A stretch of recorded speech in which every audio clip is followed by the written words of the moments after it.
All right, Mr. K Venkataraman, Managing Director of Titan, joins us now. Mr. Venkataraman, good morning. Thank you for joining us. There are two ways to looking at the current scenario. What happened to the demand in the quarter gone by, and how much of the demand has normalized in the first 40 days of this quarter? I think the latter needs more, reference and more debate rather than what happened in the quarter gone by. Actually, as we spoke on the call yesterday, July has been a good month, particularly for the jewelry business and even for the other businesses of the company. And we are seeing an improvement in the overall, recovery rate and even growth. But we have chosen not to share specific information about it at the moment. And I think a lot is to do also with the climb in the rate of vaccination. We have about 90 crore people in this country above the age of 18. And as of 3rd August, 43 crores out of that, which is nearly 50%, have been vaccinated. I'm sure the vaccination is a big relief to people, reduces the anxiety about COVID, and makes them go about their business much more. So as the vaccination rates increase, and we expect 70 crore people to be vaccinated by 30th of September, which is the end of Q2. And therefore, as the quarter progresses, unless something else happens, we expect steady improvement in the recovery across businesses. On top of that, in low market share categories like jewelry and eye care, the overall competitive advantage of organized players, and particularly Titan Company, the Tanishq and the Titan Eye Plus brands, has also increased, and because of both the customer side and the supply and the financial challenges faced by the rest of the unorganized sector players, we've become stronger, and the market share gain is also accelerating because of that.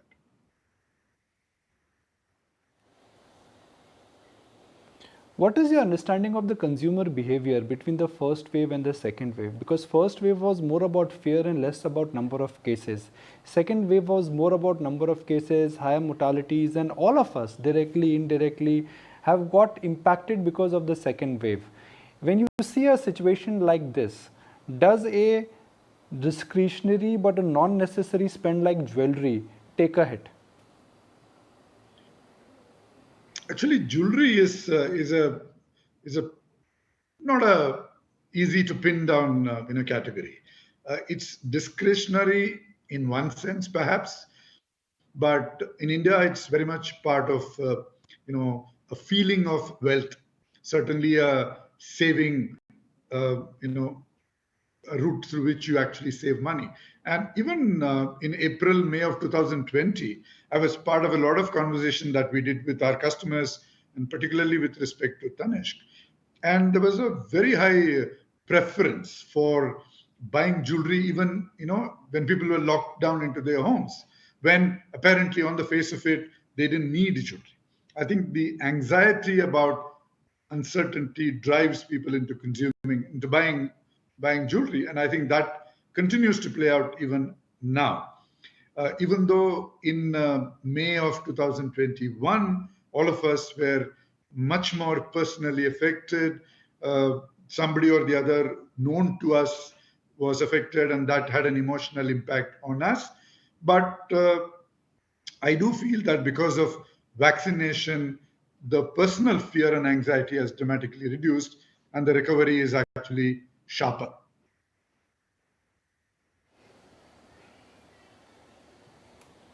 Okay. What in the interim happens to then your rentals, your cash flows? Because you have a fixed cost and a variable cost. The fixed cost is something which you have to live with. Yeah. I mean, what happens in the sense? We have to live with some of the fixed costs. Yeah, I'm just trying to understand is that, so typically what happens in this period of lull or in this period of indecisiveness? Would you be taking extraordinary measures to, let's say, cut down some fixed costs, surrender some stores? Because the way things are going to move on the behavioral front is certainly changing. Jewelry is one category where you don't want to buy online, you still want to go to a store. So that advantage is still there. So I'm just trying to understand that if you have to really consider the way forward, one is natural demand coming back, but what are the extraordinary measures you are taking? Actually, we had done a very comprehensive war on waste program way back in November of 2000, starting November of 2019. And a fair amount of the results of that came handy during FY21. And some of the sustainable parts of that program continue to kick in FY22. But honestly, we are not looking at any extraordinary measure because we are not a company which focuses, on the quarter that we are in or even the next quarter. We are a company which focuses at least on the medium term and certainly in a slightly longer time frame. So if we were to look at the opportunity for Titan Company in multiple ways, one is the per capita GDP of this country is going to inexorably move towards the 5,000 US dollars in 5 years kind of time frame, and a good part of that is going to come to segments which the Titan Company gets its business from, which is the upper middle class, the upper class, the rich, and all that. And therefore, the opportunity for Titan Company from a GDP growth affluence of the country point of view very strong. The opportunity from a competitive advantage point of view, we are very well placed in each one of the industries where we operate, and therefore, and in two of the jewelry, eye care, even the ethnic wear that we are just got into, or highly unorganized industries, and therefore the upside for market share gain in a 5-10 year time frame is very, very large. Therefore, all our actions are guided actually from what's going to happen in FY23 and FY24, and not some knee jerk because the quarter is looking tough because a COVID third wave could come and stuff like that. So we are not closing any stores unless they are not looking viable, let's say, even in FY23. We are not dealing with employee questions in a short-term basis at all because we are a very people-oriented company. And we believe that all stakeholders deserve their place, needed to be treated fairly. And the corporation is much, much larger than every other stakeholder. And the corporation has got the strength and the resilience to actually deal with these economic challenges and should take care of its employees, vendors, distributors, franchisees, and their employees as well. So that even for example, we are a high street company from a retailing point of view, less mall stores for us, and all the landlords that we deal with, we look at them as partners and not just somebody to exploit when the time is like that. So no short-term view on costs, certainly long-term view on costs, which I spoke of, from a war on waste program 1.5 years old now.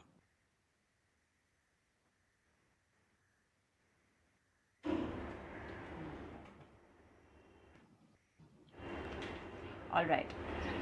Okay, Mr. Venkataraman, how has your e-commerce and how has e-commerce sales done at a time, of course, that we are in right now, where footfalls, I would imagine, are much lesser. But how has CaratLane done, and how has e-commerce for all the business segments done? CaratLane has done exceedingly well, both in retail as well as in omni-channel, part of it. Even the jewelry business, the Tanishq jewelry business, which is intuitively, a lot of in-person buying, has seen substantial adoption of multiple ways of digital, and we have had a sort of scorching growth in various uh, kinds of buying, from omni-channel to endless aisle to video shopping to appointment to try at home. So I would call new ways of shopping and not just e-commerce. I've done exceedingly well. For example, even in July 2021, we started doing more than 100 crores a month of jewelry through video. Uh, but because jewelry being jewelry, high ticket, and in a way a risk of buying something that you have not touched and felt, customers would come to the store, spend only 10 minutes just making sure that the necklace that they shortlisted through a video call is exactly like what they thought on the video call, so that reassuring themselves. But the touch time in the store was dramatically reduced from maybe an hour and a half to just 10 minutes or 15 minutes. And therefore, the customer was relieved about just come, do it quickly, and go back, but at the same time, still come. But pure e-commerce and omni and all that, from a just about a percent or 1.5% to total sales, is now climbed to about 5%, even in the jewelry business. Watches, anyway, is a very amenable to omni e-commerce, and it's at a much higher share of total sales because of the nature of customers as well as the nature of the product. So overall, uh, digital enabled have become a way of life for the company, way of life for customers, and I'm sure we will continue seeing growth in it even when normalcy returns, because people have sort of broken through their, some myths have been broken, their mind barriers have been broken, and they've become very used to doing these things.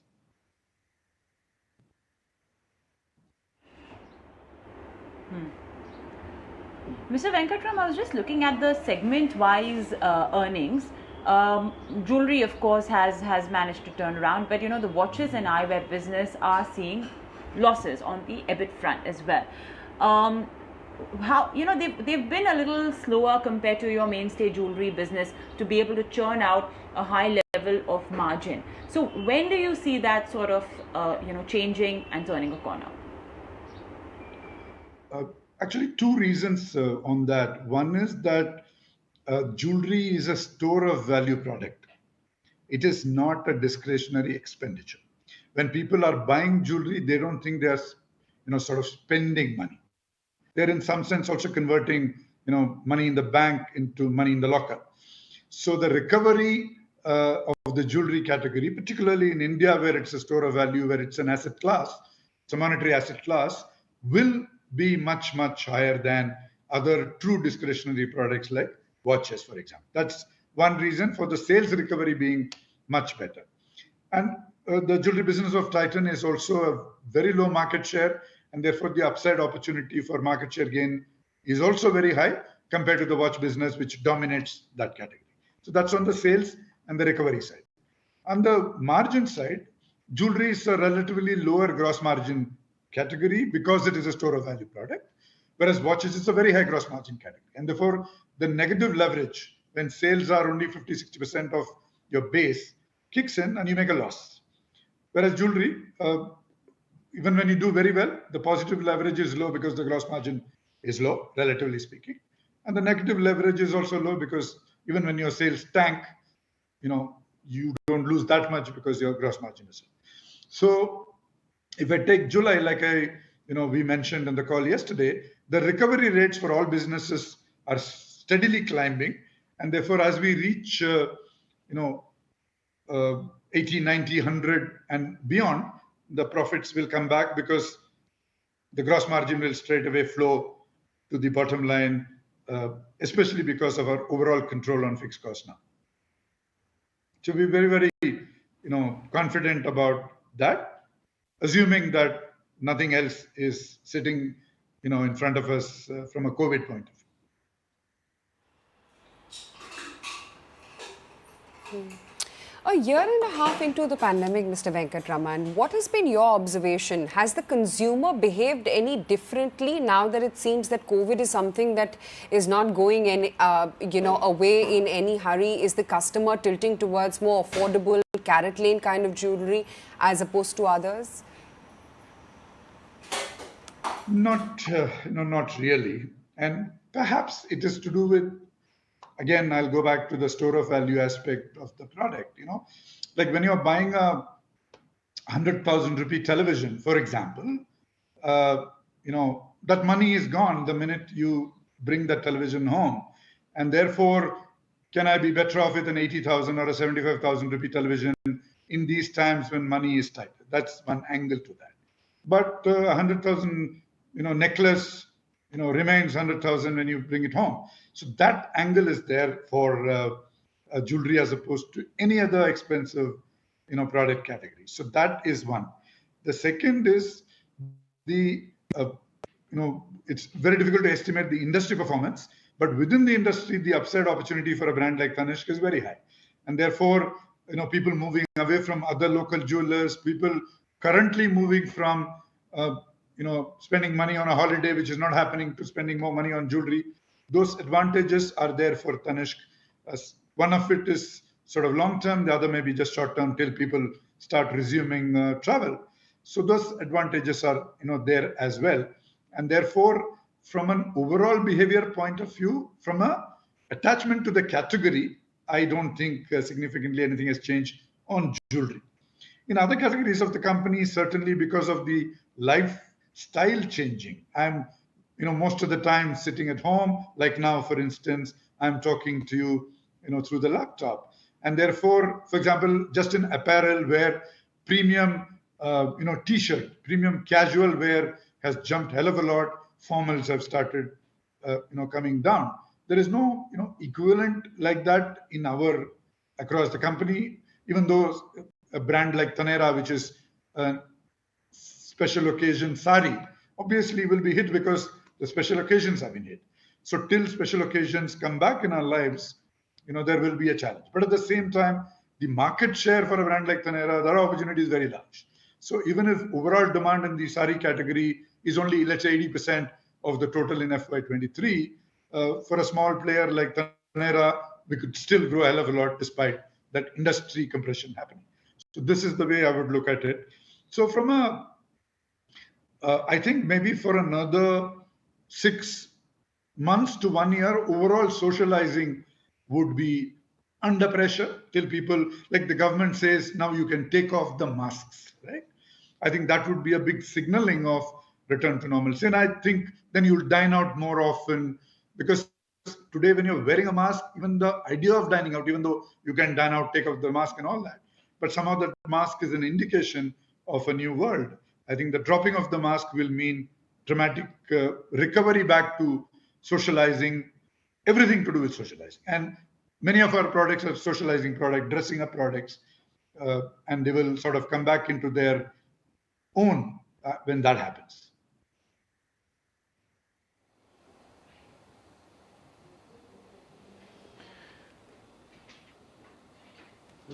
Would you be stalling your proposed capex plan, opening up of new store, investing in technology because you want to conserve cash? Would you wait for the demand to normalize for your existing stores and then perhaps start looking at capex? And does that mean that whatever expansion plans you had, if you put them in stall, then we may not be in for a expansionary growth. We may be in for normalization of profits, normalization of demand. No, not at all. It would be, in fact, the other way around. We believe that we should seize this opportunity. I mean, if I were to take Middle India, for example, there are so many towns where Tanishq is not present, where the World of Titan is not present. And a lot of our expansion is, in any case, through franchise operations and not company stores. And even where there may be a company store opportunity, for example, in a Delhi NCR or Mumbai, we are not holding back anything. We are opening stores as we speak. Like I said, our time horizon focus is not FY22. Our time horizon is more like FY24. So from an FY24 point of view, the opportunity is as large as it remained, it was before COVID began. And therefore, we're not pulling any punches on that. And our cash position, end of June, for example, we had 2,000 crores of cash, and there is no constraint on that front either. Our overall management of cash in the last 15 months has been very, very impressive, and we know what to do if something untoward, unexpected happens. We are sitting on a pile of quasi cash, which is gold and jewelry, which can be converted at very short notice into cash, which we did in FY21 when the situation demanded. So we are, getting as aggressive about expansion, both manufacturing and retail as pre-COVID. No let up on that at all.